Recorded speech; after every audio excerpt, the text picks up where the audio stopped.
sa lahat po ng mga Don Bell fans, Don Bell lovers, and Don Bell followers na laging nag-aabang at nakantabay sa mga updates po natin patungkol kay Donnie at dahil patuloy pong pinag-uusapan ito pong si Donnie at si Bel Mariano dahil tila ito pong si Donnie at si Bel ay ipinalit di umano sa pwesto ng Katniel.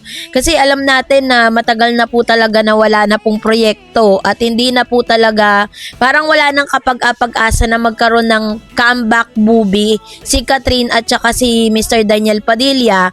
Kaya ngayon mas binubuhos po ng ABS-CBN ang kanilang atensyon kay Donnie at Bel Mariano at ito isang masasabi nating happy problem for both of them. So yun yung pag-uusapan natin at totoo nga pala talaga na may tukaan na magaganap between them.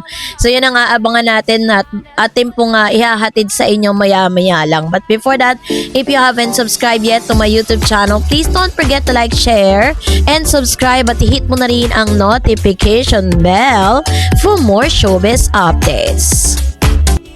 Of course, bago tayo magpatuloy sa ating updates for today's video, nais ko pong pasalamatan kayo for always watching and trusting this channel. Thank you so much sa inyong laging panonood at palagi ang pagsubaybay sa mga updates po natin. Maraming salamat po. At ngayong araw, ito na, pag-usapan natin to dahil since sobrang excited naman kayo sa lahat po ng mga updates natin with regards to Don Bell, congratulate natin si Mr. Donnie Pangilinan sapagkat part na rin po siya ng Greenwich family.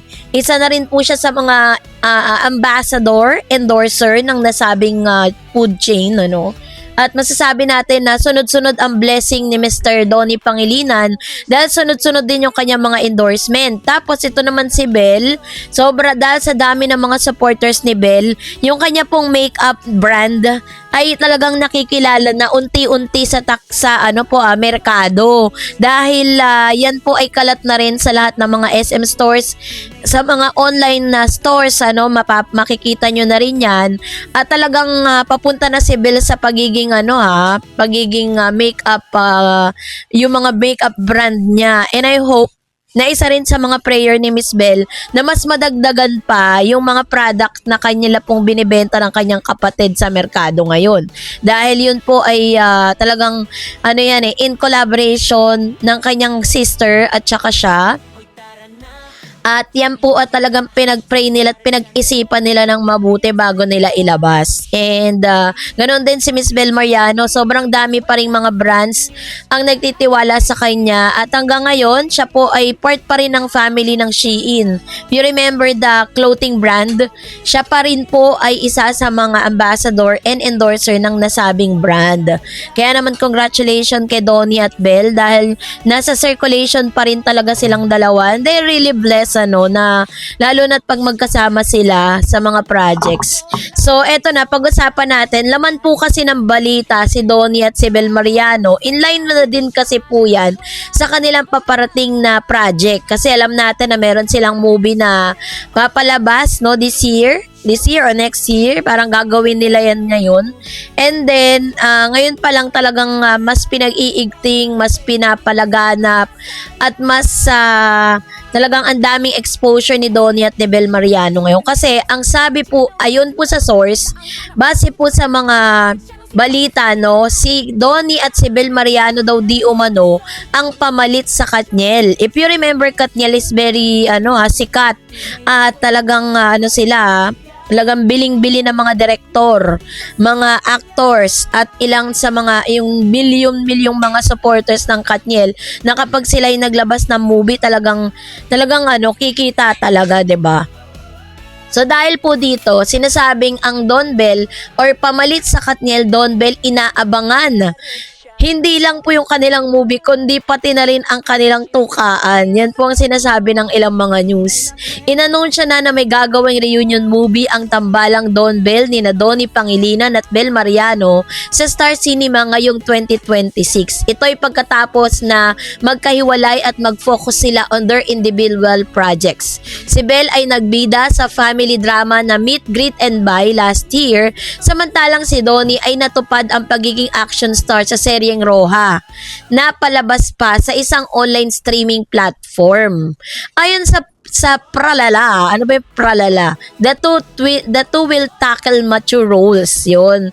Nagbunyi naman ang Don Bell fans sa pagkakaroon nila ng comeback movie. Ayon sa mga netizen, bet daw nilang mapanood sa matinding tukaan ang love team partner this time.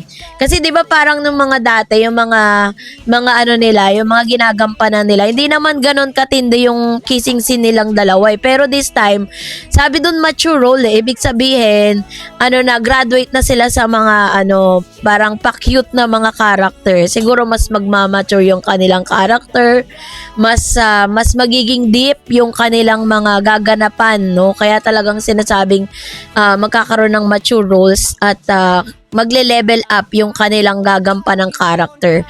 So dahil dyan, ito naman ang ilan sa mga komento ng mga netizen patungkol dito. At sabi niya, I think it's about time that they tackle mature and daring roles. Something na hindi pa nila nagagawa. Something new that could offer to their viewers. Which is true kasi nasa tamang edad na sila at the same time, talagang masasabi mong komportable na rin sila sa isa't isa. Dapat babuna sa patwitams. More of the more serious stuff. And then, ready for kissing and dating scenes? For me, Donnie needs more workshop to be far with Belle's level of acting. Parang about time na rin naman, Imo, sabi niya. Excited for this. Finally, can't wait for your movie. Aside sa mature role, sana out of the country naman ang location. So, excited sila na ang pinapalit sa Katniel. Actually po, according po dun sa mga source at according po dun sa mga nababasa ko, no, sinasabi nila na talaga daw, nilagyan talaga to ng malaking budget. Which means, possible talaga yan na maganap yan sa ibang bansa. 'Di ba? Kasi kung binadgetan talaga yan, talagang dadalin nila yan sa ibang bansa para dun mag-shoot ng kanila pong, movie, no? So, yun yung kaabang-abang. Sabi yan, so excited sila na pinapalit sa Katniel. Galing ng ABS din maganap ng papalit sa naiwang gap ng Katniel. Miss you so much, Don Bell. Can't wait for their new project. I want to see them do torrid kissing at di lang smack.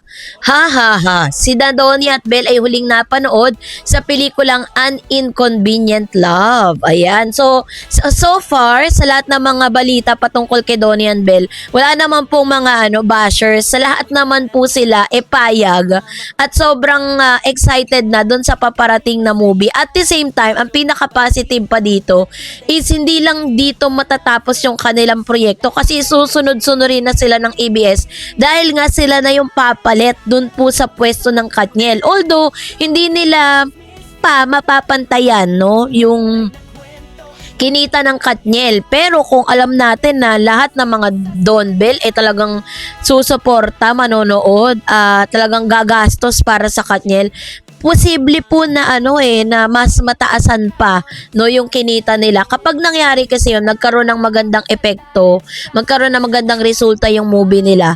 Syempre, sabi nga ng kasabihan, strike while the iron is hot, 'di ba? Pag nakita ng ABS na maganda ang market ng Don Bell, susunod-sunurin po nila 'yan. Of course, lalagyan nila ng malaking budget 'yan. Kaya kailangan lahat ng mga Don Bell fans ay maging united sa pagsuporta kay Donnie at kay Belle Mariano. So, yan ang aabangan natin. So, that's it for today. For more videos and updates, please don't forget to like and subscribe, and please don't forget to follow my Facebook page, Dar Eds TV and Dar Eds channel. God bless everyone!